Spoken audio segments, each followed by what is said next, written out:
Hello and welcome. I hope everyone's doing really well. I just really wanted to talk about this plant right over here. I think it's super architecturally interesting. I'm just at school. So this over here is the Euphorbia myrsinites or myrsinites. It's native to southern Europe.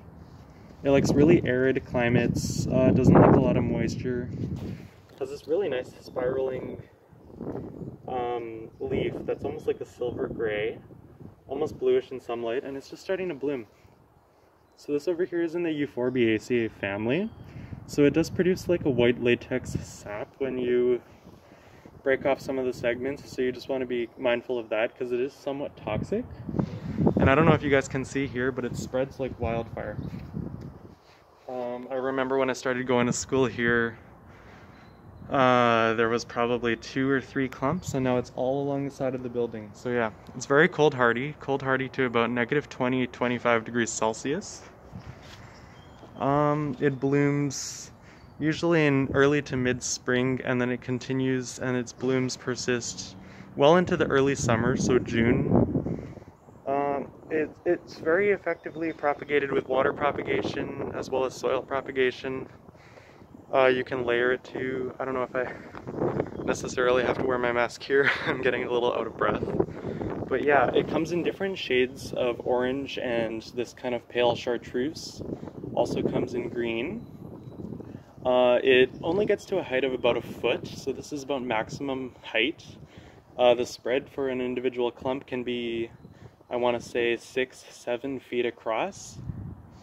The best time to propagate this plant is definitely after blooming, so about July, August, September.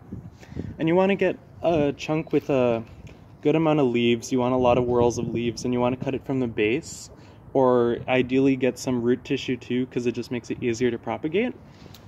It looks really, really good in containers. It goes along very well as a ground cover. It likes heat too. It's a very, very durable plant. It's somewhat succulent. Doesn't really require a whole lot of fertilizer or nutritious soil at all. I think I would definitely recommend going more alkaline in your soil profile.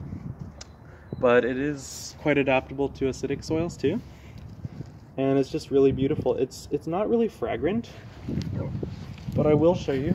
It has a really nice architectural appeal to it. Super geometric plant.